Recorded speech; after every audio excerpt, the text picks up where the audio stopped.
Allison I wrote that poem. No, I didn't. Oh, yeah, maybe I did.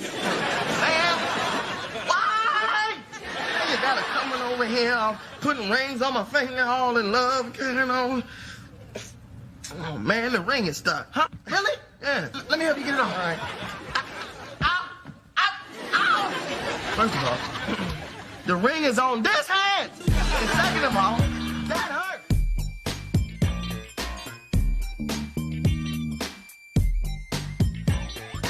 Welcome back, Fantas, to another episode of Kenan and Kel with Adam and Aaron. The podcaster to my right is Adam. And my name is Adam. Hey, wait, what about me? Are you going to rewind it? Yeah. And your name is Aaron.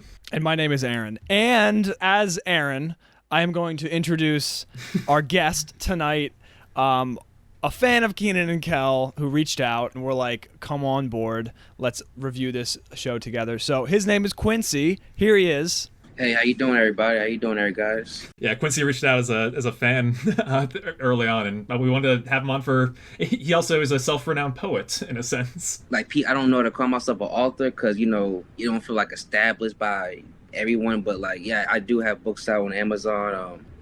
If you type in like Quincy Cannon in the Amazon like Google search, the search box, and you'll see like a plethora of books. Like I have 5 books out right now. I actually just finished a book last night actually when I was emailing you guys, and so I'm probably going to release it probably end of this week, and so it's be another collection,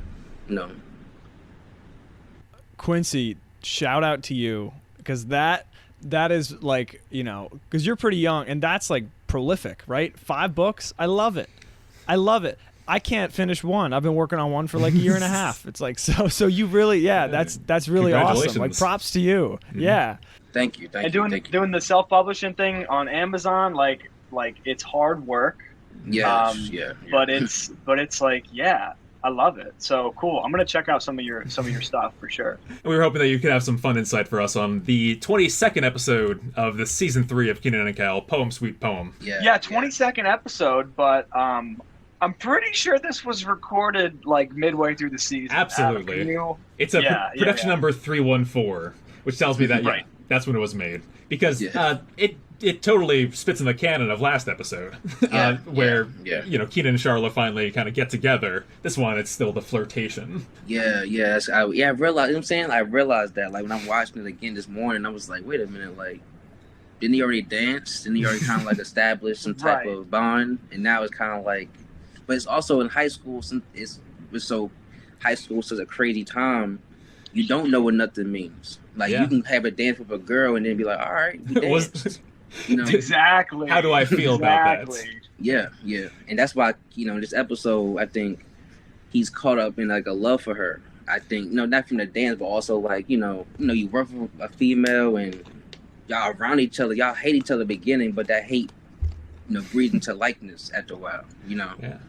But before we get too deep into the show, Quincy, why don't you tell us a little about your love for Kenan and Kel? Just, as a kid growing up, I honestly, I didn't see much, diversity on Nickelodeon at the time, especially, early Nick, you had, Doug, like I said, Are You Afraid of Dark, and different spots of, diversity, but when my brother and me and Kenan and Kel were, 2 shows that, stood out to me. It was, all black family. It was humor. The storylines were kind of believable. Even with they stretching it, but you kind of just the base of the episode was dang, friendship and family. And I look back now, it's dang, that was stuff that it kind of made me who I am today.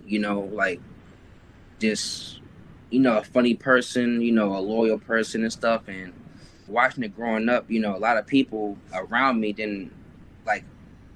They watched Kenan and Kel, but they wasn't how you guys are, how y'all break down Kenan and Kel, character-wise, and Chris. Some people don't even understand, why Chris is such a gem of that show. You know what I'm saying?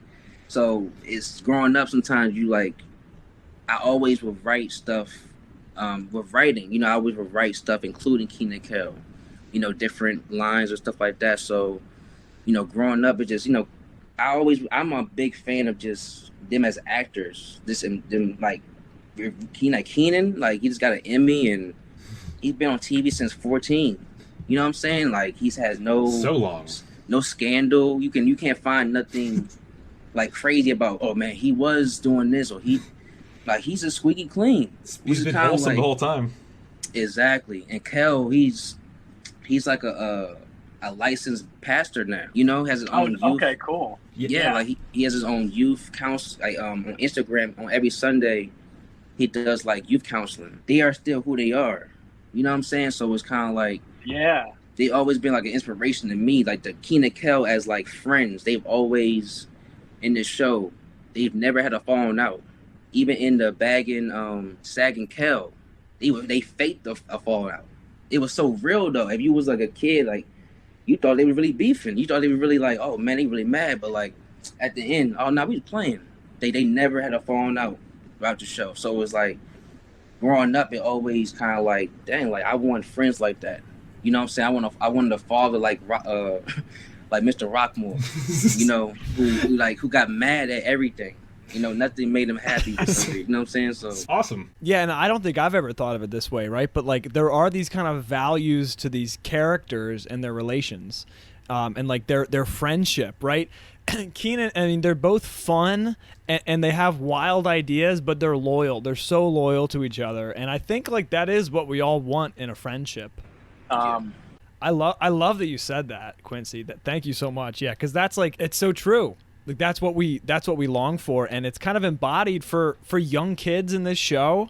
But also, like we look back at it and we're like, wait a second, they're talking about romance in high school. Like, oh, I remember that, and like, oh, like what did they do, and how can I like, and you kind of like reflect through the show. Yeah, so that's awesome. Thanks for sharing. Yeah, no problem. Yeah. Without further ado, let's get into the show. Poem, sweet poem. Here we go. Kenan and Kel get on stage, and they do the bit that we just described. Kel introduces Kenan. Kenan introduces Kenan. And whatever he does this weird, like, step and swing his arm thing. It's so crazy, like practical, like, I guess, effects back then. Like, you would think, like, okay, we're going to rewind the tape. They actually didn't rewind nothing. They just did everything backwards. Yes. It was like, yo, that's crazy. Like, I never noticed that as a kid. Like, I thought, as you older, like, wait a minute. Like, Kenan, he just swung his arm back, went, like, they just did everything backwards. I'm like, yo, that's... Even the sounds, repeat. Right? Yeah, the sounds. They're saying, like, how does it to each other? And, like, it's hard to rewind something. You know what I'm saying? It's hard to rewind what you just did in the perfect way. You know what I'm saying? Only time I seen that was like Jim Carrey in like Ace Ventura or something like that. Like he did the whole rewind. He did everything back. I'm like, what? It's hard to do crazy. For sure. And yeah. You can tell they're doing it live because like the audience is like cheering. Yes, for their right. The cheers aren't backwards. That'd be weird. Yeah. How do you clap in reverse? I like how before they go in reverse, they take a deep breath. Because they know what's in store for them. They have to move quick, right? They have to like actually move fast. Yeah, it's really funny. Really funny bit. They repeat it, and then Kenan goes, "Oh yeah, I did forget your name. You're Kel." And it's all like, oh, okay, mistakes happen, but and that becomes the theme of the episode as they go into it. Yes. So let's start off in Rigby's, shall we? Before we do though, every episode this season, Kenan has said, "Come on." And then some word, right? But here, it's like he did so much in this opening scene on stage that he can't think of anything. So he just says, "Come on, Kel," and the audience thinks that's funny because they're used to something else. So it's funny. I was just thinking, like when y'all introducing yourselves in the beginning just now, it was kind of like Kenan and Kel. Like I kind of was saying each other's names, or if I got each other's names a little bit. I was like thinking to myself, I'm like, yo, that's kind of what. Like Kenan did, I think he can't come up with words. Plays into like the episode, like he can't come up with words to say in the poem, so he just made up a Sharla. Yeah, no, that's right. Yeah, he's like improving. His character's improving as he's improving his character, right? It's like, yeah, it's really exciting. Yeah, I've done my own writing. I think we all have to an extent. I very much vibe with Kenan's writer block that he's kind of stuck on here. Yes. Nothing's more intimidating than a blank piece of paper. At Don't work. know when to start and how to start. Yeah. Oh yeah, he's at Rigby's at his job, and he's focused on his writing this poem. That is like one of the hardest things to do. You're at like a work environment, which it might not be stressful all the time, but your heart rate's elevated. You're alert, right? You're like doing a job, and then you got to think about. It's like hard to switch mindsets, right? It's funny you said it because like I used to do that at, like when I worked at a grocery store. I had to work on the floor, but I used to carry a notebook with me. Like as I'm putting stuff on the shelf, I'll have it like on the cart of my stuff. So like as I'm putting stuff on the shelf, I'm thinking of like some of the next line. And sometimes like a person will interrupt me, and then I'm like, I forget the whole line. I got to start over. You're like, wait. Yeah. So Yeah. I feel Kenan when he was just like, lucky he had no customers. You know what I'm saying? Like he just, I don't think he ever really has customers. They're just kind of there. He doesn't like attend to them really. Yeah, the only time he didn't was the Skunk-a-Tour episode. And he wasn't even there. And that was like the busiest Rigby's Rigby's ever seen.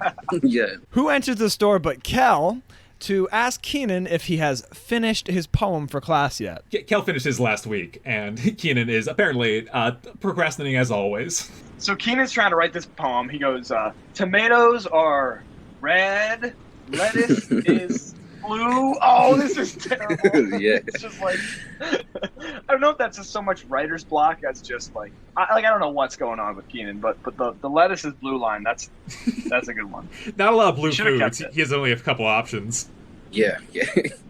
Especially for class, like when it's for school and you get graded on it, sometimes you have to like especially if Kel comes in and says, "Yeah, I did mine last week." Like, what you still like what? How you come? Like, I'm still Classic struggling. Kel, right? Yeah. Classic Kel. You know what I'm saying? It's like I've been getting it all day. Yep. Yeah. It's so terrible. For your listeners, we're currently recording this during Tropical Storm Ida. Yeah, this is how much Kenan Kel means to us. Like, we're gonna go out. Rain or Yes. shine. Right. When it's raining out, this show is our umbrella over our hearts. That's right. That's right. So we got a packed episode, so we got to get moving here. Yeah, no problem. Because if you guys didn't realize, like I did, the second half of this episode is just like everything at once because they ran out of time. Yeah, nonstop. Two of Kenan and Kel's classmates enter Rigby's. It's Phillip and Allison. And what would you say their defining characteristic is, Quincy? It's like sickening love. Like to the point where like, you see people in love, it's like, oh man, like the face that Kel gives is how you feel when you look at them. Like, oh my, like this is too much. Like I can't let each other go. I'm gonna go over here and get and it's like, it's too much love. In a weird way to say, but it's too much love. Yeah, no, they seem to be like gaga over each other. Yes. Counting the hours of the 2 months that they've been together. You could say entirely codependent, right? It's like they can't operate by themselves anymore. And I think this episode's a good parable for relationships like that. Kind of, it's crazy. Like these old Nickelodeon shows, sometimes they're triggering in like a certain way. Like I remember some episodes be like, dang, like I'm going through this. Well, I went through this last year, and this is like a kid's show. Like the whole once you break up with someone, Allison moved on, and you saw later. We get to Phil later on. He's totally different. You know what I'm saying? Like an absolute mess. He's going through it. Yeah. I gotta say, yes. Philip is played by Josh Server from All That. Yeah, alumni. Like I knew it was somebody. When I saw him, I was like, yo. Yeah, Aaron, you probably also recognized him in Good Burger. He plays Fizz, that one great guy. Uh-huh. So There you go. Fizz as abbreviation. Yeah, I recall in All That he had you mentioned Ace Ventura earlier. He had a very Jim Carrey energy to him. Yeah. Detective Dan, right? Yeah, yeah. He is reprising nowadays in the reboot of All That. So crazy that he's still around and doing stuff with Kenan and Kel. So. Yeah, that's what's crazy about like Nickelodeon. It's like I think like once you become friends on a show, like you become friends forever. You know what I'm saying? You see reunions and everyone just seems like oh yeah, we still hang out last week, or we still talk. It's like y'all was like kids. You know what I'm saying? Like a lot of love between all of them. So we have this like lovey-dovey Phillip and Allison thing. And if you've been to high school, you've seen this, right? They can't let each other go. Allison goes to get the yogurt, and they like can't stand to be apart. They've been together for 1,590 hours or 2 months, and then they got these ring hearts, and they're each a half of a heart, and then they put them together, and then they're complete. And Cal is just like, this is just, Cal's just like, this is gross, which is good because that's subliminal messaging to kids, right? Yeah. Like that, you don't want to be that guy. Your right? heroes think this is too girl. much. So yes, and I love when Kenan and Kel become that like moral compass, right? It's like, we should probably feel that way too. It's like, yeah, we do. You're like, you know how much I missed you? Please don't tell her this much, and just extends his arms and. He was like, "Can you go get the yogurt? Like, can you just go get the yogurt? Like, that would be annoying if you seen like your friend and their girl. You'll be like, yo, can y'all just like can y'all go together? You know what I'm saying? Or just someone go get the yogurt. You know what I'm saying? Like somebody go get the yogurt. Yeah, get out of our hair, You're not please. my friend anymore, dude. Like, please stop this. Be like, you pull them aside, be like, yeah, she's not good for you, bro. Stop that. So Kenan. Good. Sorry, Adam, go ahead. I was going to say, they asked Kenan if he's finished his poem yet, and he shouts angrily at them, no! Because like, touchy subject. They leave. Sharla comes in from the back. And what does she have to ask Aaron? She goes, hey, Kenan, are you finished with your poem for class?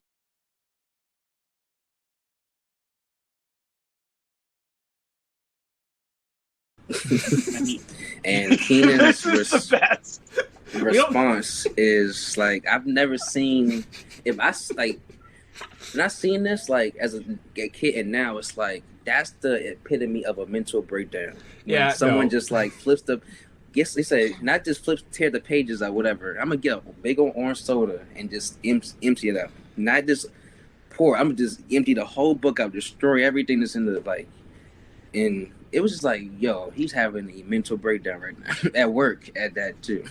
Yeah, no, he pours orange soda like in his notebook and everything like that. Kel is like recoiling in the back. Yeah, Kel's like afraid. Yeah. Yeah. He acts like my dog when I like slam a cabinet by accident. He kind of runs away. He's like, no, angry. Right. And one thing I do want to mention, because I was cracking up at this, before Kel entered, like Kenan was trying to write this poem and he couldn't, and so he was slamming his head. He was standing up and slamming his head into the counter. And I've been there so many times, especially teaching. Man, that's like me on a regular basis. Yeah. So I was like, I love this. And this is also some really good. We've mentioned it recently about how sometimes you see some Roger and Kenan. This is a perfect Roger and Kenan moment. Yes, that is true. Yeah, the frustration level. Yeah. So Kenan does the smart thing and stops doing this at work and then goes to a quiet space by himself to write. This is my favorite scene in the episode. It's just Kenan too, no Kel. It's just Kenan. Kenan's in his room, and he's giving himself a pep talk in his closet mirror about, you can write this poem. You can do it. All I need is a little inspiration. That's what I'm saying. Like the shows back then, like just a little thing of talking in the mirror to yourself is something like we all do, even as we get older. Like it's not like oh, you crazy. You talk to yourself like he had to boost himself up to write. And I'm like, I've been there so many times where like I can't think of nothing, or like when I'm writing not coming out, and then you just look around at stuff, which he started doing, and just like, okay. And then it just started building from there, you know. What is the title of this poem, Aaron? The title of this poem is My Vision of Love. Does anybody want to recite it? I love this. Kenan's sitting down at his desk. He's like sparked with inspiration. He licks his pencil and he accidentally like throws it across the desk. He has like all these crumpled up little pieces of paper, and then he like writes down and he's thinking out loud, and he's like, My vision of love. When I'm feeling rainy inside, you're the umbrella that keeps my heart from getting wet. You're the air in my balloon. You're the escalator in my mall of love. You are my angel. You are my Sharla. So yeah, Kenan, he channels. He realizes that Sharla has like become his muse, and he completes like the spell by writing her name at the end of this poem. Yes, and I love this. The shot of him at his desk and the crumble up pieces of paper. It's like I need that like on my wall as like that's how what writers go through. Like it's not the one paper you see. Like they've gone through 10 pages before they've like, okay, this is it, you know. And I'm like, it just they showed that so perfectly at his desk. He's licking the pencil first. Like that's an old school thing. Like licking the tip of the lead, and you know, it just that's real. They did a lot of poetic devices in this show. I mean, this episode, and I like it a lot. Yeah, I love it. And the funny thing is that like I love how Kenan lets the poem write itself first off, which is like a very like only a real poet does that. An amateur tries to write the poem. And I love the poem. I love when he starts doing the metaphors. Because you are the air in my balloon, like he is thinking like a high schooler, right? The escalator in my mall of love, like yes, anything of love is good in a poem, definitely, yeah. So it's just great Kenan right here, great Kenan scene, great Kenan like thoughts and lines, like whoever wrote this scene did a great job. Yes. This episode is written by the Dream Team, Kevin Koplo and Heath Seifert. They deliver. What can I say? So let's go to the classroom. Oh my gosh, Mr. Chetney's class. This scene, Mark's poem in this scene is I had to rewind like 5 times. Like I died laughing for some reason. Like it never made me laugh before. Really? It probably made me laugh, but not like how like I'm paying attention to everything. Like now, like it's like the inflections he's doing.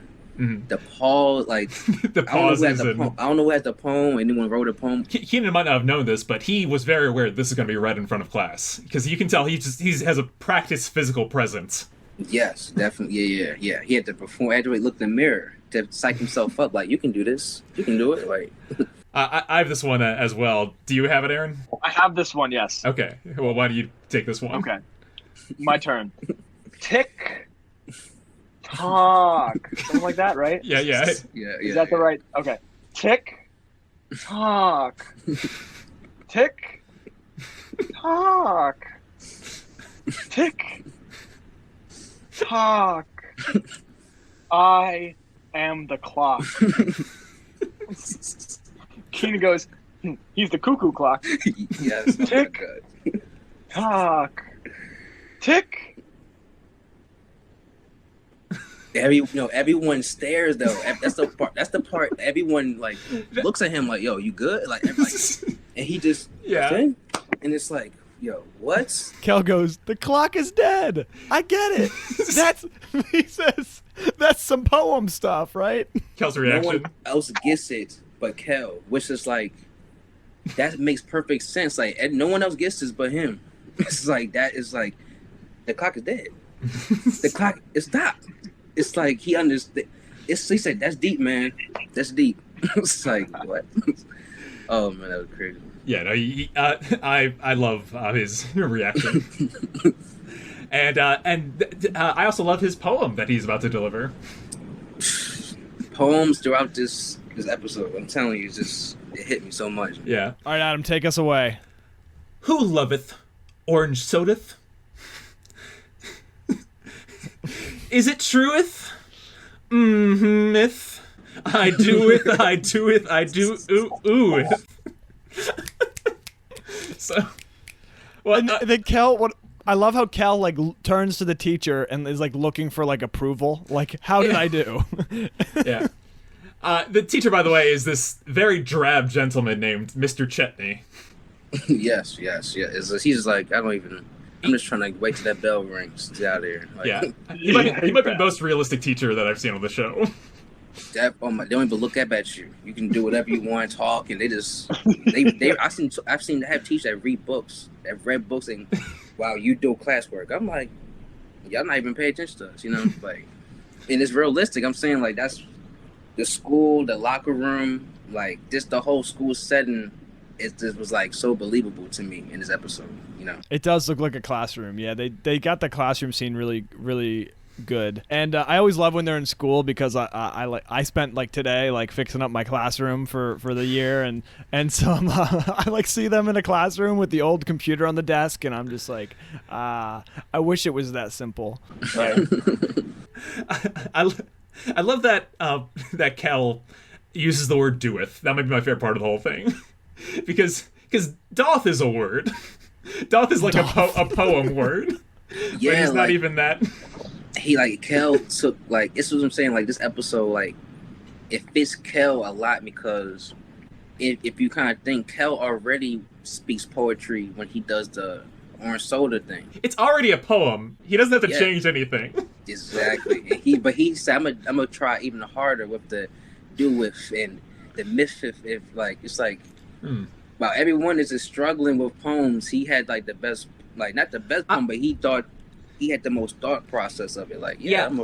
I think Kenan might be the best poet in this class because he writes from the heart versus Kel, which oddly from this situation, he's writing from the head. He's overthinking it. Right. And I think it's funny because, like, you know, Cal's like, oh, the clock is dead. And then he goes up and gives his poem. So he has this, and as we've talked about before, Cal has this, like, deep emotional intelligence. He's able to, like pierce through meaning and, like, emotions and all this stuff. But then when it's his turn to, like, make something, it's almost like he like can't sit down long enough to like, you know, think of something, and the first thing he thinks of is it. He's like, oh, that's it. And so it's just like I love Kel's character, and he's great this episode. I agree. So after Kel, it is now Kenan's turn to deliver his poem, and Kenan was not aware that he'd have to give this in front of the whole class. I don't know what kind of trouble he like he had this revelation in writing this poem, and it's not like a rhyme that he's breaking or anything, like including Sharla in it. But he's just so committed to his work that he's like, I have to maintain this piece of paper that where I wrote out that I love Sharla. Yeah, like he couldn't just like put it in his pocket, or it had to be like I had to say this poem that I wrote with her name in it. Like, no, you don't. Right. I would think that would be total bad if you not bad, but like it will look embarrassed if you said her name. Yeah, could change her name. Could take that last line out. How about yes? you are my angel, you are my star. The end. Yes. Yeah, Said that. exactly. Yeah, that's great. Exactly. But Kenan's mind doesn't work like that, right? It's like a one-track mind, right? He has like, oh, this is the only poem that exists. It took him all night to write. Yes. And he has to either say it or not. And luckily the bell rings, right? And so Kenan goes, oh, darn it, I really wanted to read this poem. I'm so angry. Like showing the fake anger, which is like, so that was funny to me. Like he was like, I'm so furious that I can't do this. It's like, oh, he was like, calm down, Kenan.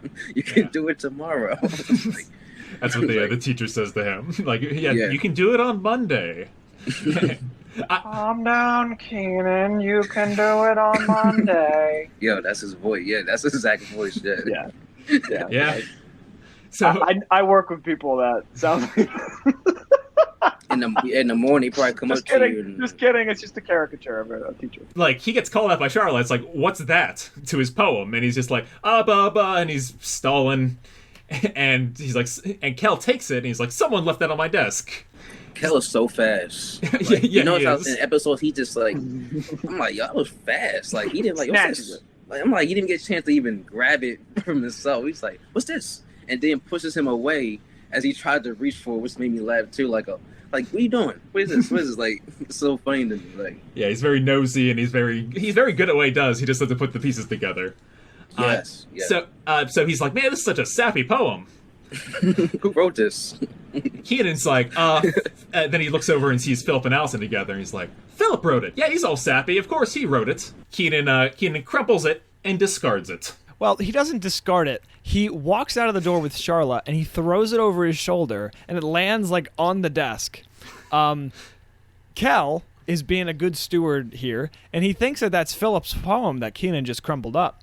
So he gets the paper, unravels it, and then gives it to Who but Allison, who the poem was intended for if Philip wrote it. He's just doing everything that he's been told. Yeah, really, he's doing everything right. This is Cal, right? Yeah, he's a good person. Yeah, that's great. Yeah, Yeah. Allison comes back into the room to get her flower from that Philip gave her. She reads the poem and has a visceral reaction at the final line. This episode, like, I don't know to say the writing is deep, but it's very like high school relationship, like where like a girl, you think, okay, like a poem is written. Yeah, Philip wrote this, but it's she as a girlfriend, she's thinking like, what?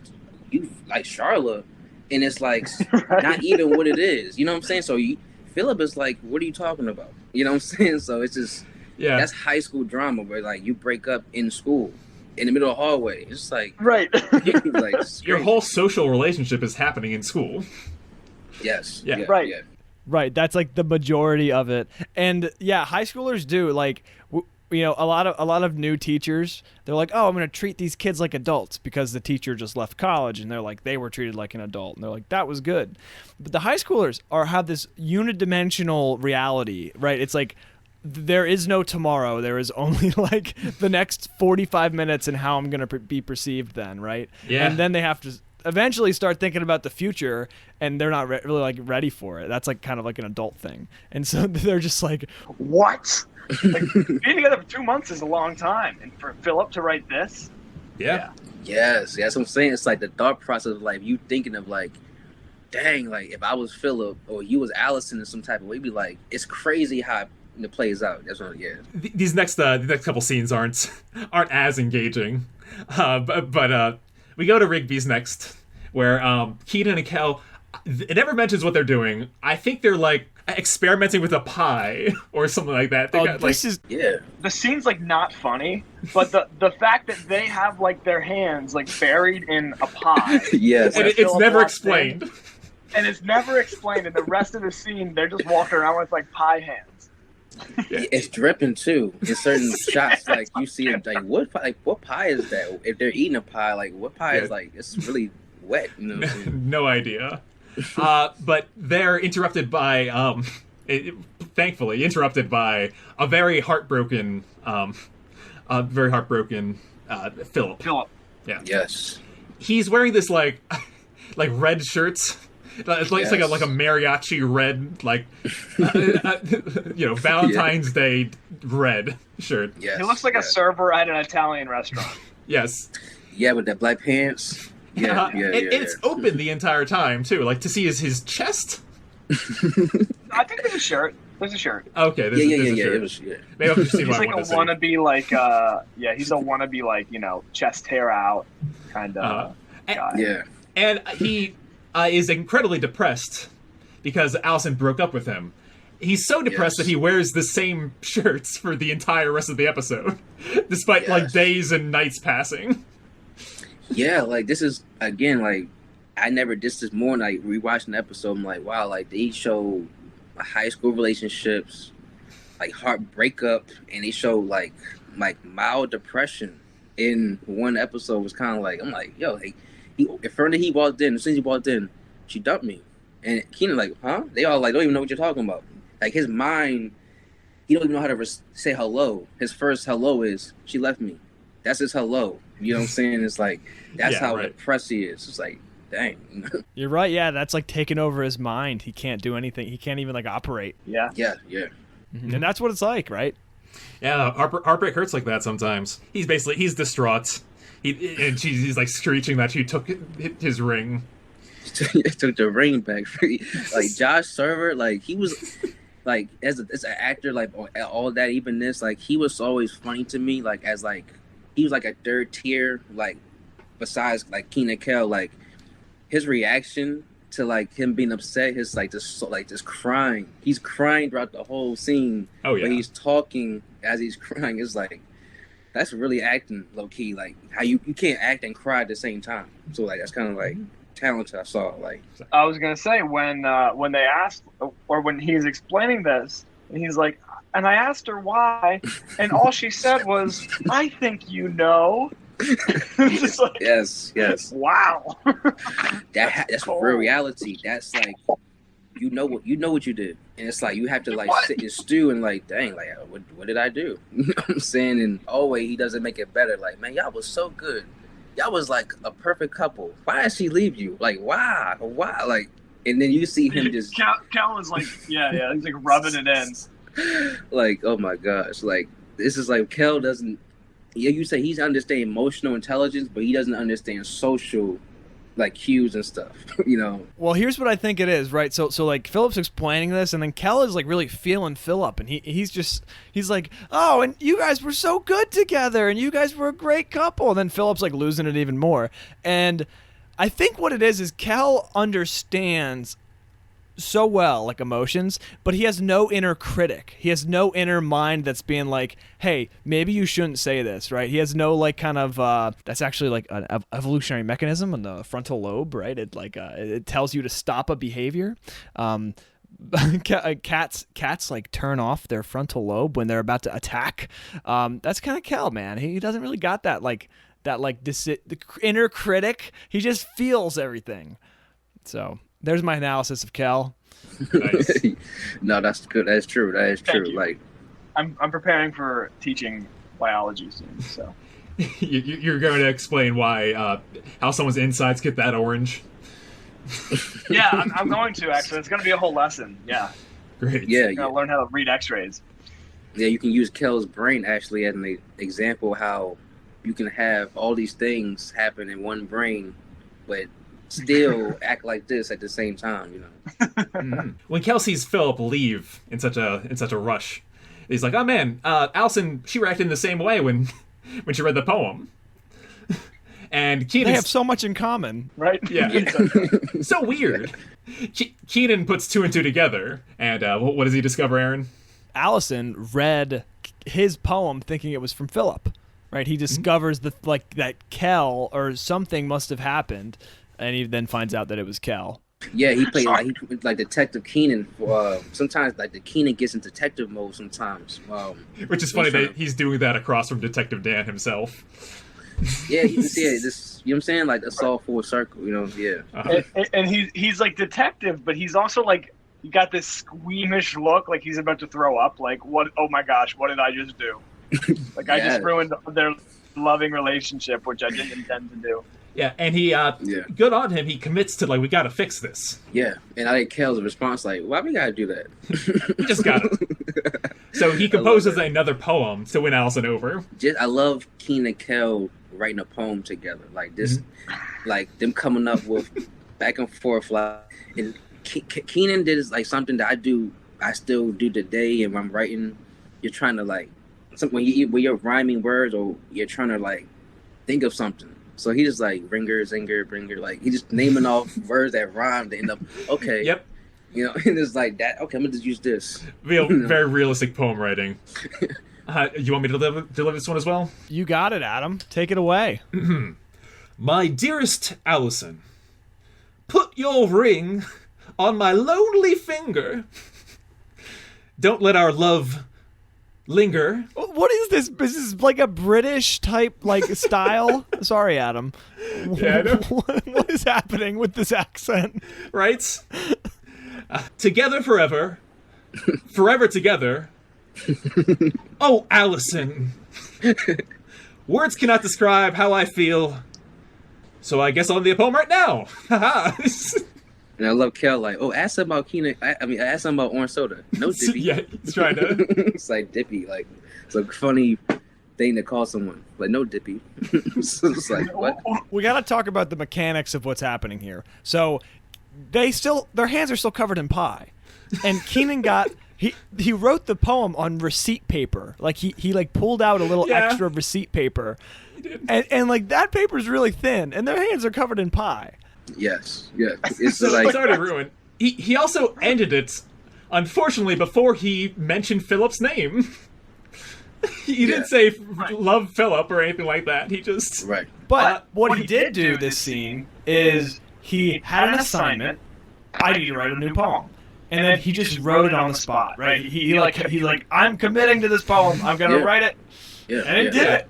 And Imagine that. Yeah, he's now a great poet. He wrote two, and they're really Yeah, that is true. Yeah. It just flew off. So Kel goes to deliver this this message to Allison.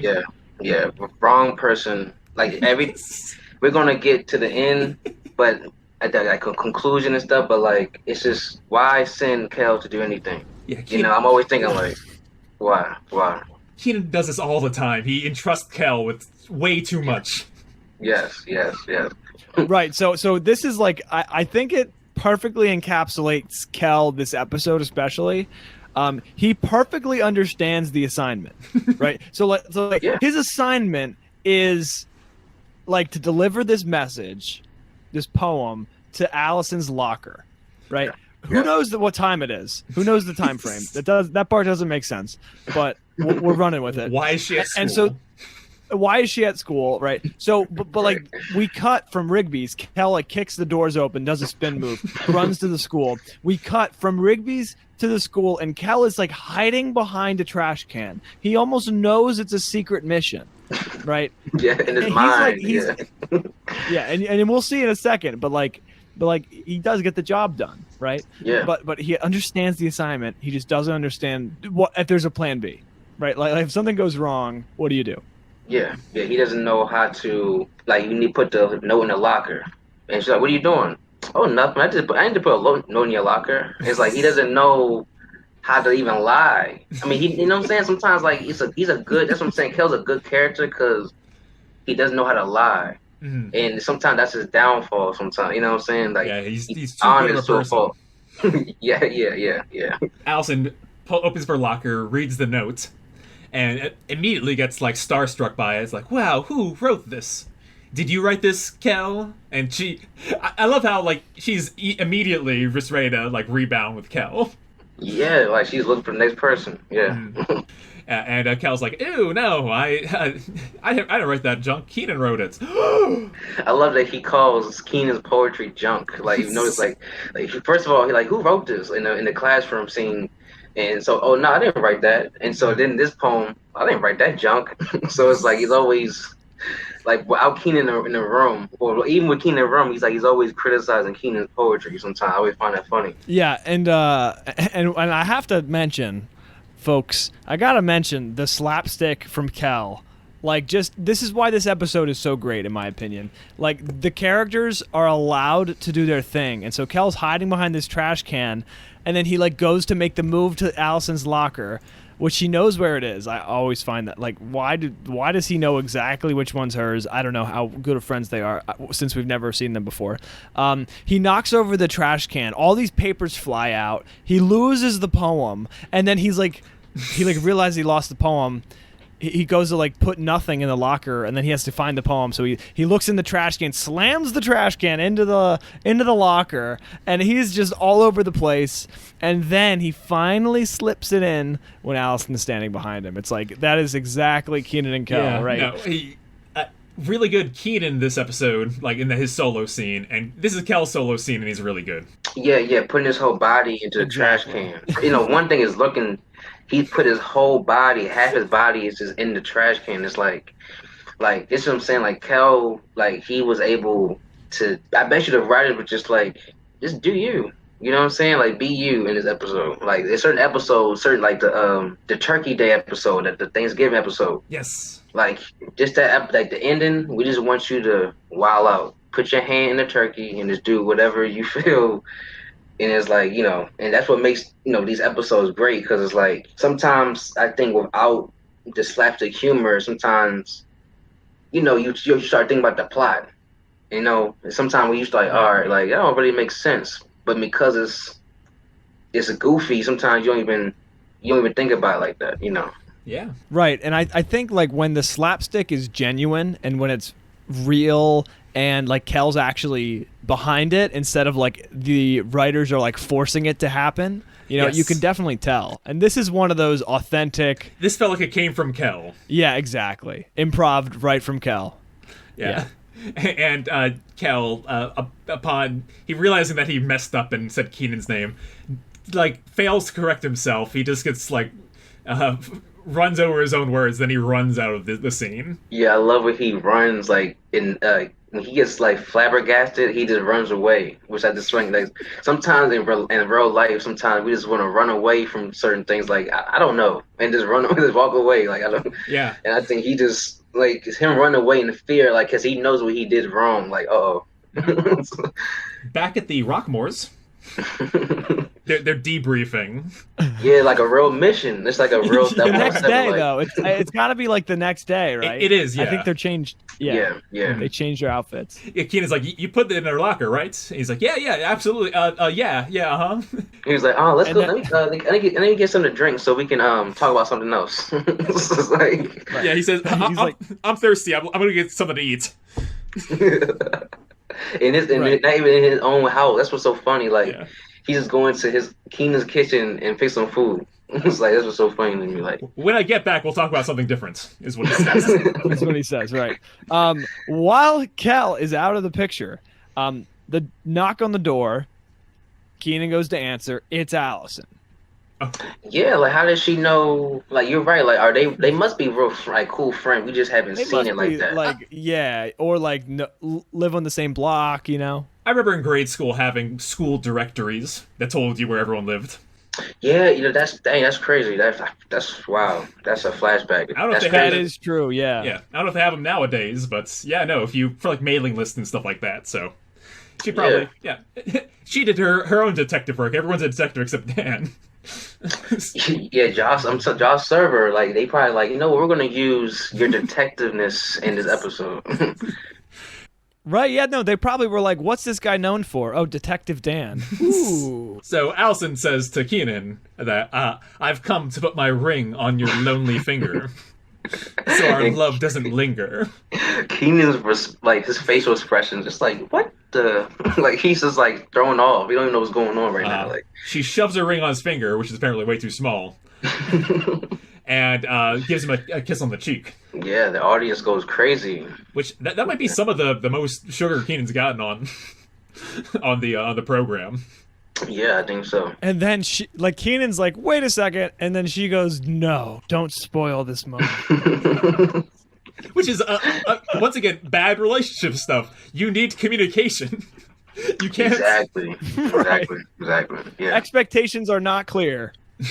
Yeah, and I love in certain episodes when Kenan like realizes like what like Kel messed up, like he'll look in the sky like, I know who did this. I know. Like he'll look at like Kel, like you know what I'm saying, like Dennis the Menace. You know what I'm saying, like I know what happened. You know what I'm saying. I figured out what's going on right now. And that's exactly what happens. Kel comes back into the room and Kenan like looks off for a moment and says, "You told Allison I wrote the poem, didn't you?" Yeah. Kel goes, did I miss anything? So you told Allison I wrote the poem. Why? Yes. He goes, why? A great Kenan why. Yes. And then this next bit after the why is fantastic. Because Kenan's like, look at my finger. She put the ring on my finger. And he's trying to get it off. I can't get it off. And then it's like, okay, Kel's new assignment. Get the ring off Kenan's finger, right? It's like he understands the assignment perfectly well. The wrong, like, this does everything wrong. And I love Kenan's reaction to everything. Like, first of all, this the wrong finger. You know what I'm saying? Like, that's like, and doing this hurts. It's like, I love how he did that in the first episode with the pain in the screw when he would choke on the screw, and he's like, "Want me to call 911?" And he just like, "Oh, next time, what 911 phone number?" And he just stopped. He stopped mid choking, just looked at him like, "Really?"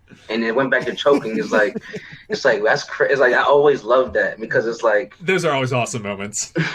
What's Kel's plan B, Aaron? So he grabs pliers, which are conveniently laying out. Mr. Rockmore must have been doing something, and he grabs the pliers on the ring, on the finger, and Kel is like yanking at the pliers. Clamps it on. My knuckles just.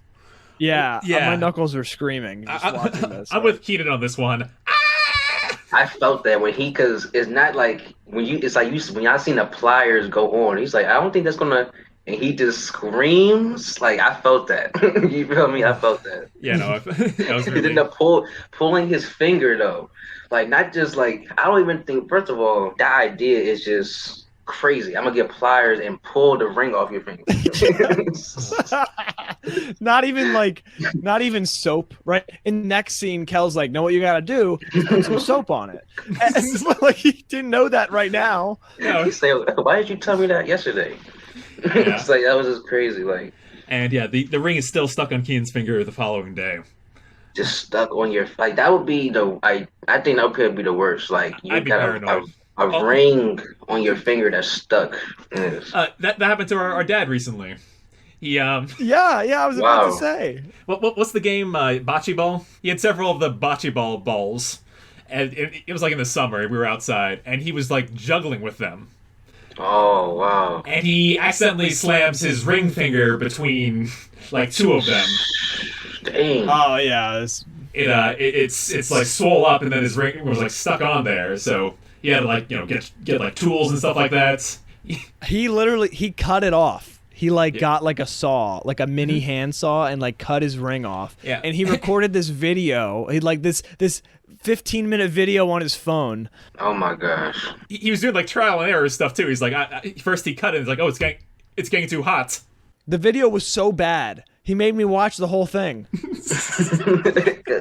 And it probably was so like those type of videos like sometimes on TikTok you'll see videos of like things of like I know this is gonna like I don't know how this is gonna end, but I'm gonna keep watching it. It's 15 minutes. I'm gonna watch all 15 minutes to find out how it ends. You know what I'm saying? Like Yeah, no, it was a situation of I just want this to be over. Yeah, no, he's all good now, and he got the ring resealed, which is great. In Rigby's, Kenan has the ring on his finger, and he's in trouble because Phillip shows up. yeah.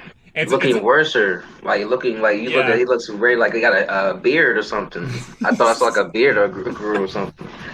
You can tell he's not bathing because he's still wearing the same clothes. Oh man. So his shirt's more unbuttoned than last time. Yeah, wrinkled, whatever. Like he just sleep. He probably just. I don't even know. He probably goes to school. He probably just sleeps in his shirt in the pants. Wake up.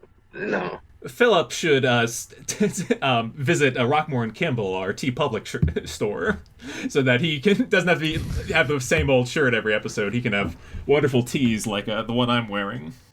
Oh, Yeah, nice! show off You got it our- on, yeah, Adam. There you that go. Yeah. That's amazing. Yeah, tip for everyone: order the if you're between sizes, order the size up.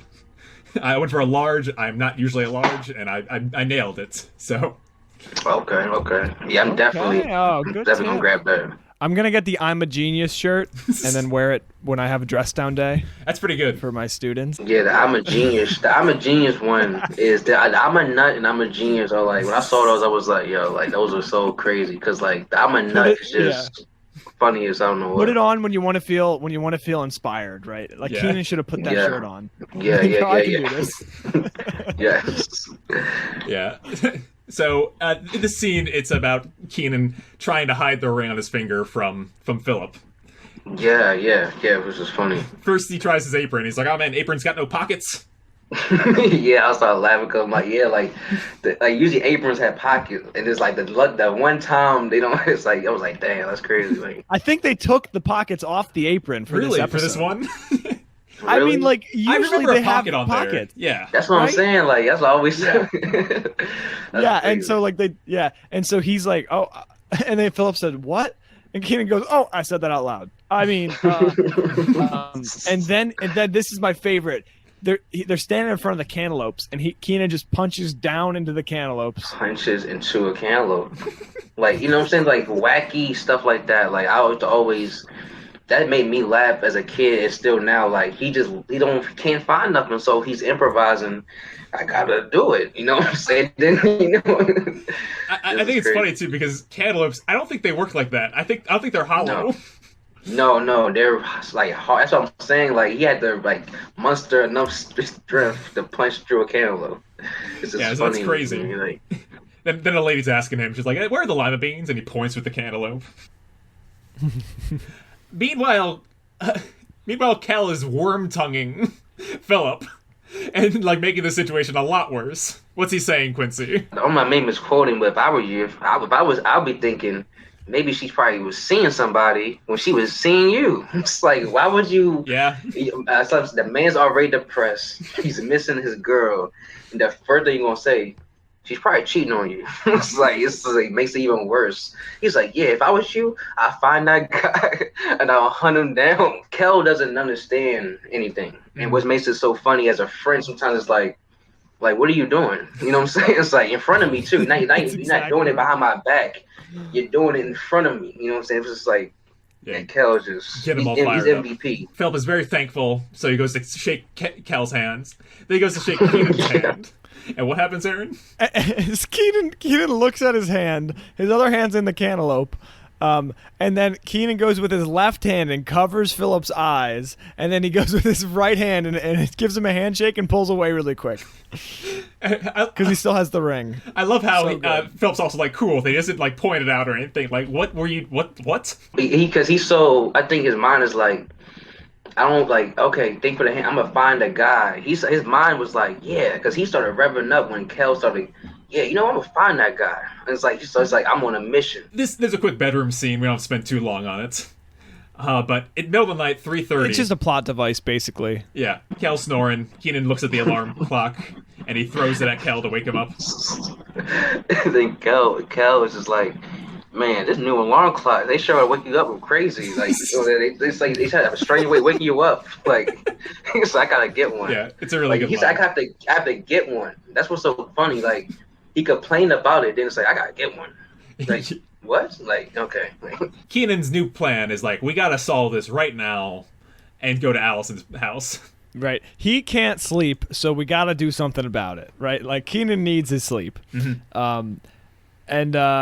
Did anybody catch what Kel was saying when he was snoring? I did not. Did you? Nah, I just heard snoring. I just got laundry. Laundry isn't. Like, that he just kept repeating that. That's what I heard. Oh, man. I'm probably wrong. Maybe I need my ears cleaned. Anyways, yeah, it's a plot device, and so we then go to another bedroom. We go to Allison's bedroom, a new set here, clearly. And what happens here, guys? Kenan throws the windows open like some kind of Romeo, and makes a loud sound when he does it, so that she wakes up and rushes to him. Yeah, yes. No, Adam, that's not what happened. Kenan puts the ladder up. He stands up on top of the ladder, and he's standing outside the window. And then he goes and he tries to, like, push the one window, and it flies out of the hinge into the room. Yeah. And it just makes a super loud sound. I will admit that I love my DVD box set for this one, but this DVD is very old, and this, like, the end of this episode clips a lot. So I didn't get the full experience. Oh, okay. Yeah. Oh, okay. Oh, no. So, Quincy, you've got your TV playing in the background. I think I want to say I have the same, like, DVD box set that, like, that's my menu too. Yeah, that's exactly what my menu looks like, which is crazy. I got it like 15 years ago or whatever. Yeah, my mom, like she knew I was a big Kenan Kel fan. Like my birthday one day, I forgot the age I was at the time, but she bought it for me. And I was like, it was a website that it was just like a random website. Probably the same website, honestly. Yeah. It's not even it's not around. It's not even active no more. It was like that's so cool. Yeah, so mine's like I get what you're saying. Sometimes like when it goes to like if it's on TV and it's like sometimes it's on a commercial. Like sometimes you'll get like a snippet of the commercial. Like the final test to confirm it. Do you recall in A Star Is Peeved if the "May the pork be with you" bit was cut or not? That's a very specific. It was cut. Yeah, it was cut. Yeah. Same DVDs. Yeah, I didn't, because when y'all was talking about it, I was like, yo, like when y'all do the episodes, I watch them the episodes as I'm listening to it. So as I'm listening to, I'm like, where's the scene? Yeah, I'm like, where's that episode? I mean, where's that scene at? Like, I don't remember that. I'm like, I watched this 100 times. Wow, I don't remember the pork we went. That's fortuitous. That's real cool. Allison doesn't mind that her new crush is in her bedroom. She's all like, "Oh, we got to be quiet." Meanwhile, Kel keeps popping up behind them. Yes, which I find funny. Like he brought like Kel was just keeping guard downstairs, and like I guess it's like a 2-story house, whatever. So like it's just funny. Like if you're out from the outside view, if you're driving, it's like two guys in pajamas. One's downstairs by a ladder. One dude's up. It's like the opposite of that is like, what is going on? And This is then it's also like, not a very safe window formation for a kid to have. right. For a teenager. And then Kel, he comes up and is like, try to say something to Kenan. And every time he tries to say something to Kenan that's important, like, Kenan's always like, yo, I'm doing something right now. He's like, oh, and by the way, Philip's on the way up. And it's like so randomly, nonchalantly, like, hold up, what? It's like, Philip, like, Yeah. and that's when things get crazy. I thought about Toy Story a little bit when I was Yeah, it is kind of Toy Story. with Kel. Like, he just hid behind the stuffed animals, and it's kind of creepy if you really pause it on his face with the stuffed animals. And if you walk in, I don't know if somebody would see that. Like, if you walk in someone's room real fast, will you see a person like this, like face right there, or you just, that's just animals? That's what I'm saying. It's just like that was just a quick thinking. Like, Kel could not go nowhere. I'm gonna blend it with some stuffed animals. It's like this is. I love it. Cal hides in these stuffed animals. Kenan hides in the closet, and they put the ladder. First they try to shove it in the closet. Then what did they do, Aaron? So they got this ladder, right? Like they're freaking out. Yes, okay. yes.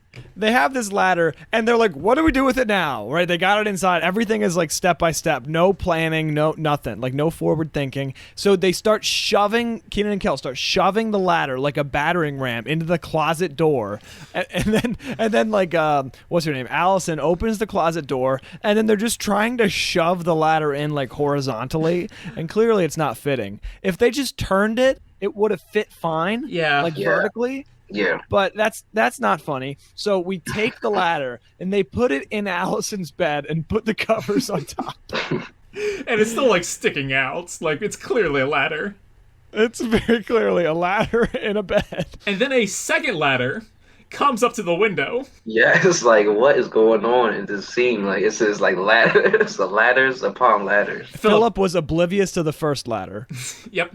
Like he didn't see it while he was approaching. Love is blind. Bro, yeah, that's a theme in this episode. Love is blind. Yeah, you know what I'm saying? That's very true. Because I think he has the most like dramatic romantic moments on the entire show right now with Allison, where he's like, "It's you. I only wanted you." Again, the accent is on point, Adam. Nice job. Thank you.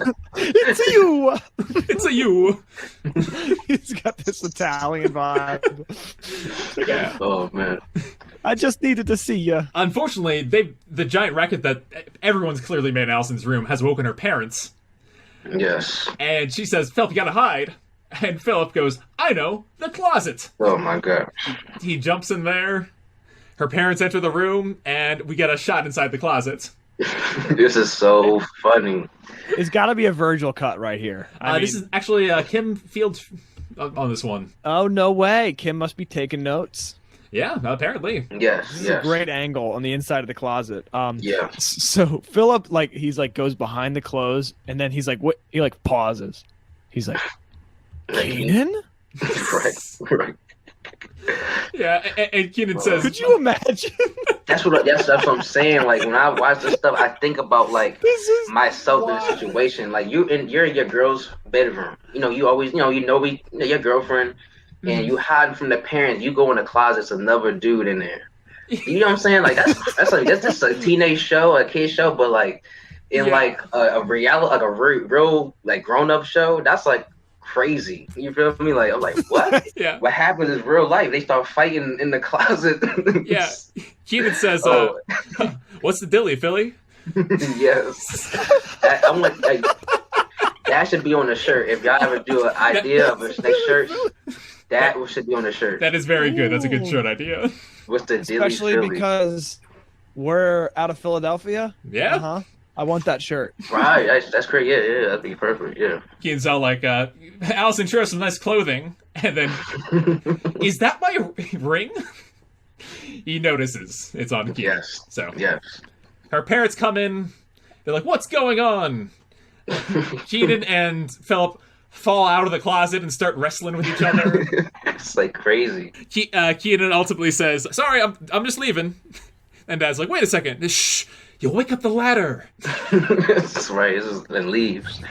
Books it out of there. He climbs down the ladder. Then Kel. It's the scariest parts because you're already thinking someone left, right? In the parents' mind, you're thinking like, all right, well, that was some dude. Okay, I'm already tripping over that. I would be screaming if I was their parents. He rises up like Toy Story, like. And he says something like Toy Story-esque, like, I'm a toy and I'm tired, you're not playing with me. No, like, I just started laughing so hard because I'm just like, I can imagine, like, how he rolls out in their parents just look at him scared, like, what? Like, it's just crazy. Like, that's scary. That's just, yeah. I'm going to Timmy's house. Yes, go to Timmy's house. Like, what? And then he launches out the window, right? Yep. The only thing that could have made this scene better, this scene was great. And I love how just the parents actually come in. It's not just like some Charlie Brown thing. The parents come in, and then like, if the mom fainted, it would have just been perfect. You know what I mean? Like when Kel came out of the toys, and she's just like, oh. But anyways, did you have the end scene? No, I'm still mad at Paramount Plus. I can't wait till I can stop paying. Yeah, them. Paramount. Yeah. I was listening to you say that, and you're right. I was watching on Paramount too, and I just like, wait a minute, they don't show the ending, so I had to like test it myself. I'm like, wow, they just like as soon as like he leaves, it goes to the next episode or something. Let me tell you, like it actually has an impact on the viewing experience because like Kenan and Kel is bookended by the stage, and like when you don't have that, the episode's just not complete. Seems like so. I'm glad show. that Adam gets to tell me. I'm glad Adam gets to show me every single week what the end scene is. Yeah, this one is very simple.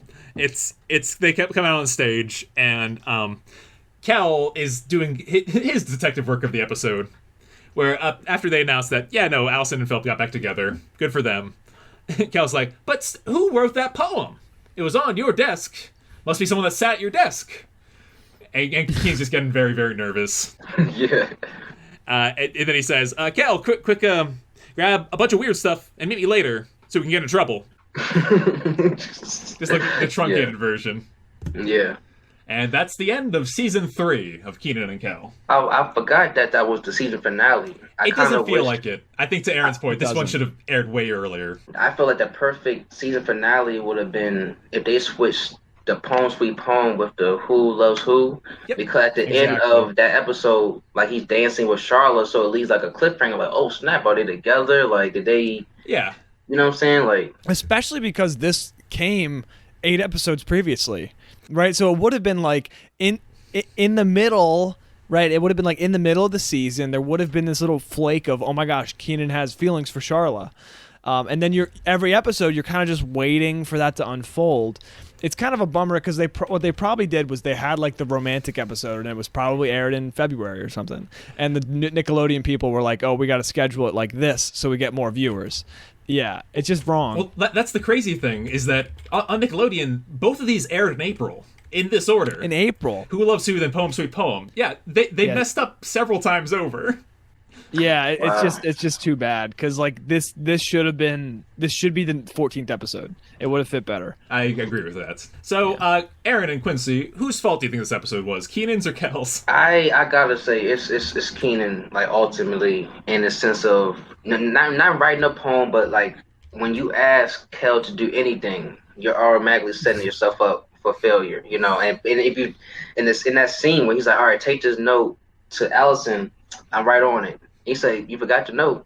Like, you know what I'm saying? This right there is like, oh, it's gonna be crazy because you're already walking out without the note. You know what I'm saying? So yeah, Kenan, yeah, he should have just wrote a different poem, you know, wrote like you said, change, you know, the name or change whatever, then no, but I have, like you say, I have to have this poem. I cannot have no other poem. It had to be this one. So yeah, real easy to fix that. Yeah, Adam, I almost think like the phrasing here. You always say like, whose fault was it this episode, which is accurate. But I'm gonna look into that for a second. I feel like the question is actually asking who made this episode Kenan and Kel, because every episode we always kind of say, hey, it would have been so much better and went well if they did this instead, this simple fix. But then it wouldn't be Kenan and Kel.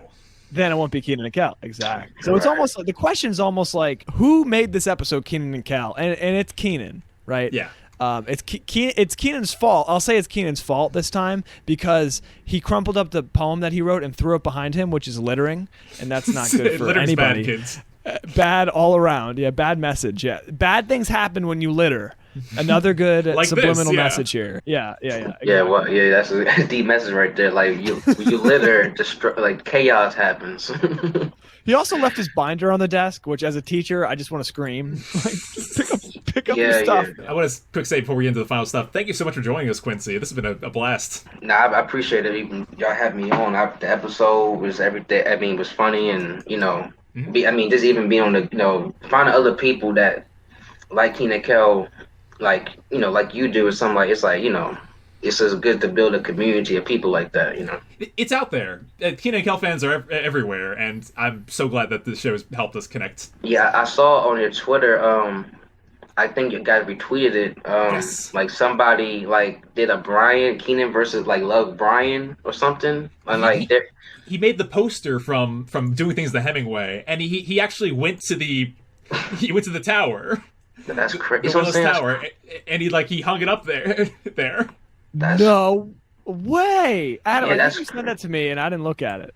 Yeah, that's I what it saw was. that. I saw that. I was like, well, that's what I'm saying. That's Kenan Kel dedication. No one's gonna understand that, but the Kenan Kel universe. The out crazy there, thing is too. I think he had like a Spanish page. Wow, he wasn't English speaking, but he still spoke the language of Kenan and Kel. You see what I'm saying? Like Kenan Kel is his own language. Why? That whole Kenan's why is a. It means so many things. Do you think for him it was K? yeah. The Spanish episode, K, yeah. His handle is at Jose for Alejandro. So if you want to check out the post, it's also on our Twitter at Kenan and Kel Podcast. That's amazing. I have one last question for Quincy before we get into ratings. Quincy, have you shared Kenan and Kel with anybody? It's like Kenan Kel.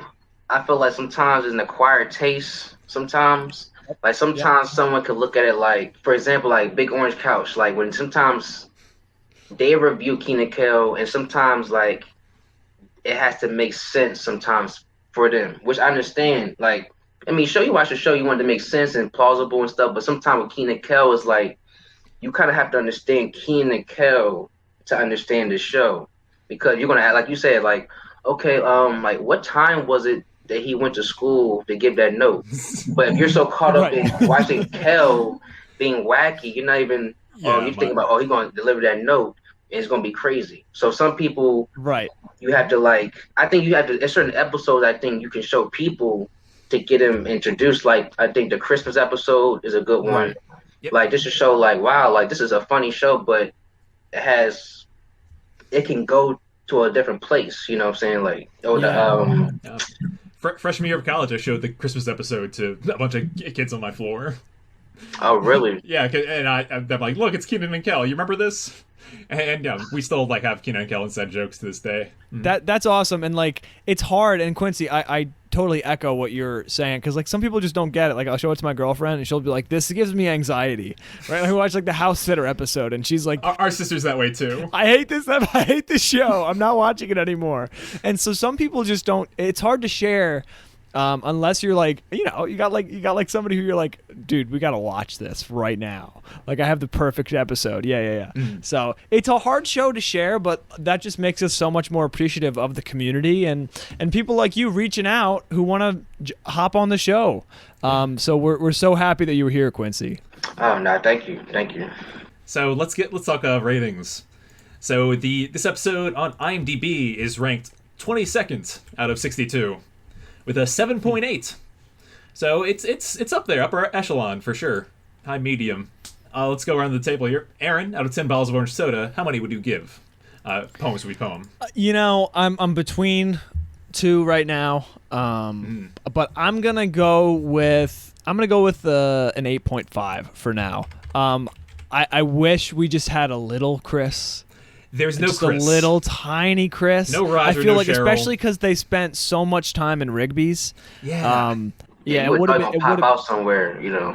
Yeah, and also the second half of the episode felt a little rushed. It was funny, but like it just felt a little like whenever they have to include a scene, like the bedroom scene that's a plot device, I kind of feel like, nah, they're kind of just throwing things together now. Because like before the commercial, there's like 4 scenes, 4 long, really good scenes. Then afterwards, there's like I want to say like 7 scenes. They're all real quick. Exactly. And so Exactly. Yeah. So 8.5 for me. awesome. Quincy, how many bottles of water and soda would you give this episode? Like 8.5 too. I was gonna give it a 9. I feel like if they had like Chris like come out and say like, I used to write poetry in high school, like, and then give a whole Right. poem, Oh man, that would have been So like good. 9. Because I already know Chris's mind of he's gonna say some crazy stuff. So I give it 8.5 because just it really resonated with me. It kind of like, I don't think it inspired me to write, but I know it stood out as like a writing episode, and throughout the whole episode, it was filled with like poetic devices and a lot of like stuff you can look back now as you get older. It's like you said, toxic, not toxic, but unhealthy relationships and depression. Like little mini things in this episode I look back on, I'm like, wow, like they really like touched on that, in a small way. So it's up there with me. this episode I give this one an 8 out of 10. Because I like it a lot. It's missing a couple of those key cast members that I need to see for a perfect episode. But besides that, I mean, it's a classic episode. It's a great watch. Yeah. You know what I would have loved to see? I would have loved to see Roger and Cheryl, and Cheryl go, Roger wrote me a poem for, Yes. for our 20th anniversary, or like whatever it That's is. what we're. And then him get all embarrassed, We're missing poems from like all those people. Yeah, exactly. It'd be funny to be a poem similar to how Kenan writes his. So it's kind of like, wow, like he wrote, like your father wrote me the same poem you're writing right now, Yeah, That would like be funny. so good. Yeah, I love that. I want to say too that this episode, I've seen the premise done like once before, like pretty well, better than this in the Full House episode, Secret Admirer.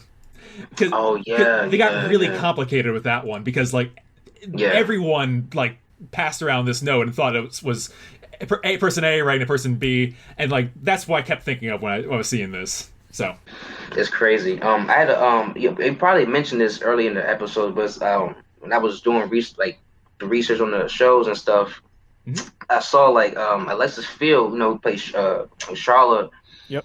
And reason why I say Kenan Kel was such a staple for me, I think in Black TV, like on this, because it really highlights a lot of old school, or it gives homage to a lot of old school African American TV. Like the director Kim Fields, she was on Facts of Life. She was Living Single in the '90s, and that's her sister.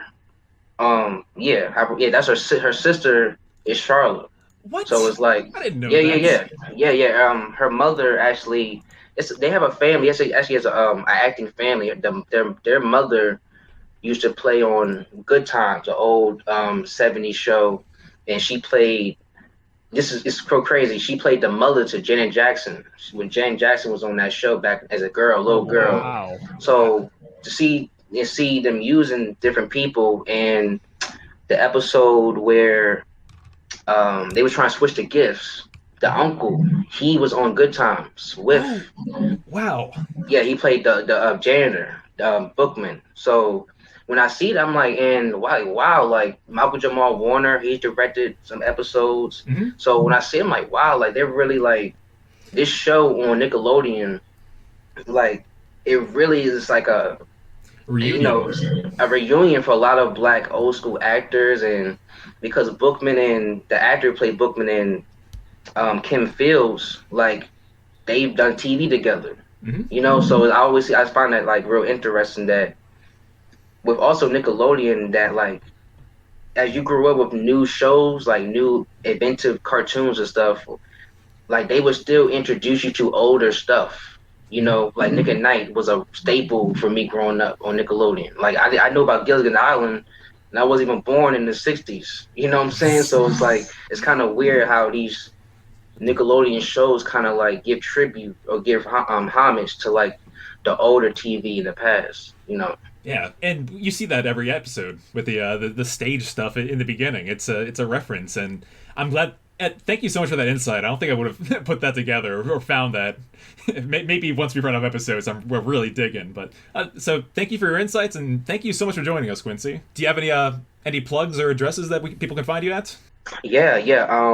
My book's on Amazon right now, Amazon.com. If you go in the search box, just type in Quincy Cannon. You can go to my Instagram, Quincy Poet. It will have a link to my poetry page that I have, which is full of poems and stuff. So you'll get all my current stuff. Oh, awesome. Well, plug that in the show notes too. Thank you. Aaron, want to bring us out? I would love to. Quincy, it's been a pleasure. Adam, thanks for your hosting and leading. And Sure thing. last but not least, thank you to all of you for hanging with us and for listening week in and week out. To hear from Quincy that there's people out there listening makes this so much sweeter. So thanks, everybody. We hope you enjoyed Season 3, the long Season 3. And until next week. When we do our season recap. Oh, here it goes. Thank you for listening. You can send us an email at kenancalpodcast@gmail.com or leave us a voicemail at anchor.fm/KenanCalPodcast. You can find us on Twitter, Instagram, TikTok, all at Kenan Cal Podcast.